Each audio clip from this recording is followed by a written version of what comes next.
Assalamualaikum dan salam sejahtera. So, untuk PDPR hari ini 4.5 faktor yang mempengaruhi perkembangan fetus dan bayi.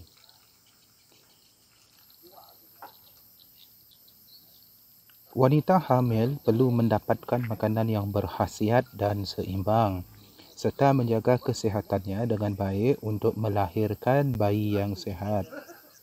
Keperluan kalori wanita hamil adalah lebih tinggi. Lebih tinggi daripada wanita yang tidak hamil dalam kes ini, daripada wanita yang tidak hamil dan daripada lelaki.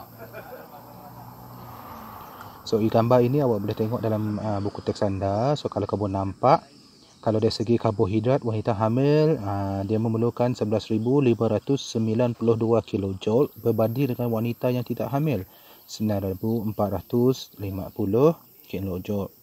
Sama juga dengan protein. Untuk wanita hamil dia perlukan 85 gram. Kenapa dia protein dia perlukan banyak? Nanti kita akan tengok kenapa. Kalsium kalau wanita hamil 1000 hingga 1500 mg, manakala wanita tidak hamil 400 hingga 500 mg.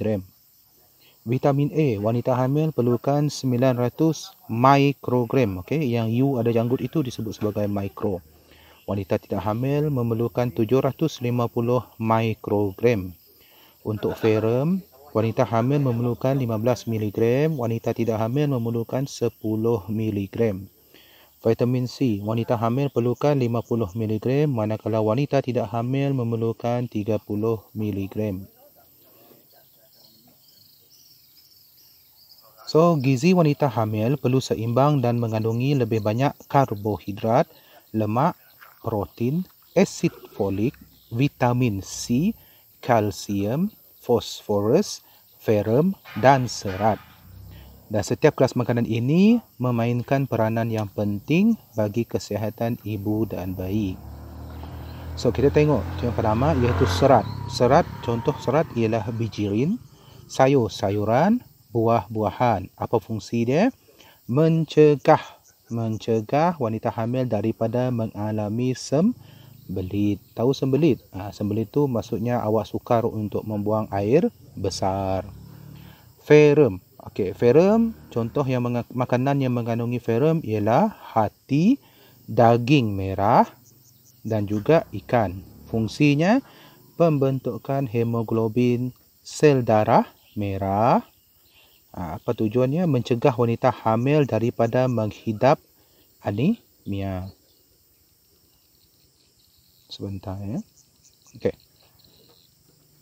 Untuk mencegah wanita hamil daripada menghadapi anemia. Apa itu anemia? Anemia maksudnya kekurangan sel darah merah. Next ialah karbohidrat dan lemak. Apakah contoh karbohidrat dan lemak? Ialah nasi, roti, mentega dan keju. Fungsinya ialah membekalkan tenaga untuk aktiviti harian wanita hamil. Next ialah vitamin C. Makanan yang mengandungi vitamin C ialah buah-buahan citrus, jambu batu, kobis dan tomato. Fungsinya ialah untuk menyihatkan kulit fetus, wanita hamil, menyihatkan kulit fetus dan wanita hamil serta mencegah wanita hamil daripada penyakit gusi berdarah. Asid folik. Makanan yang mengandungi asid folik ialah brokoli, bayam dan kacang tanah. Fungsinya ialah penting untuk perkembangan sistem saraf fetus yang sempurna. Protein. Makanan yang mengandungi banyak protein ialah ayam, daging, ikan, susu dan keju. Fungsinya penting untuk pertumbuhan sel-sel baharu dalam fetus. Kena ingat, bayi yang dikandung tu kan dia kecil kan, makin besar kan, mula daripada zygote pergi kepada embrio pergi ke fetus pergi ke bayi. So, dia makin membesar. So, dia perlukan banyak protein. Next ialah kalsium dan fosforus. Makanan yang mengandungi banyak kalsium dan fosforus ialah ikan bilis, keju dan susu.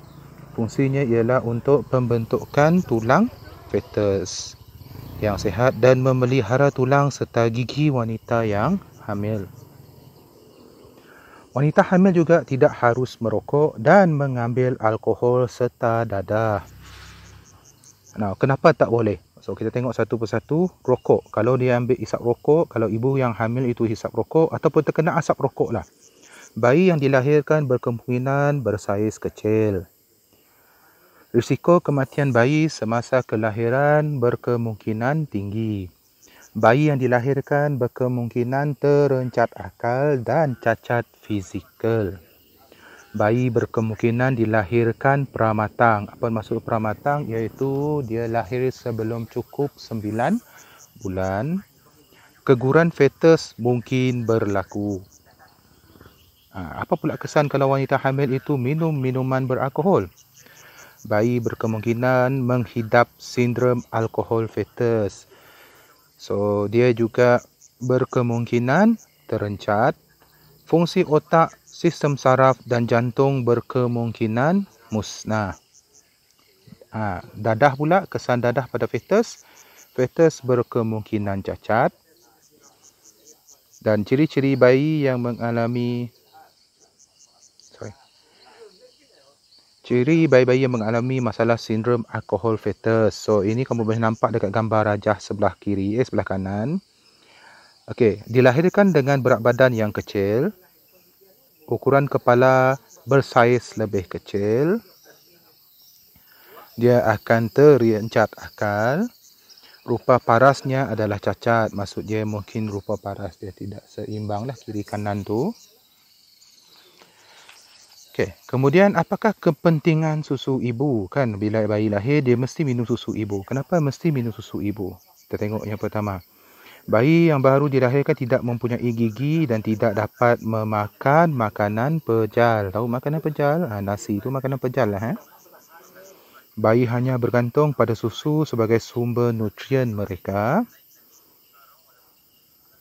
Susu ibu merupakan makanan terbaik untuk bayi yang baru lahir kerana susu ibu adalah lebih berkhasiat berbanding dengan susu formula. Susu ibu mengandungi segala keperluan makanan bayi. Susu ibu mempunyai antibodi. Mempunyai antibodi yang dapat melindungi bayi daripada sesetengah penyakit. Hubungan bayi dan ibu menjadi erat dan penting untuk emosi bayi.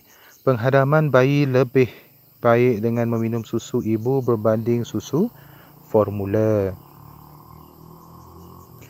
Wanita hamil perlu menjaga kesihatannya dengan baik kerana setiap makhluk yang bernyawa mempunyai hak untuk hidup walaupun masih dalam kandungan. Oleh itu, seseorang ibu haruslah memastikan bayi yang berada di dalam kandungan mendapat nutrien yang mencukupi dan mengelakkan diri daripada mengambil bahan-bahan yang boleh memudaratkan kesihatan ibu dan bayi. Okey, setakat itu saja untuk hari ini. Hanyalah okey. So, seterusnya awak siapkan latihan. Okey, terima kasih.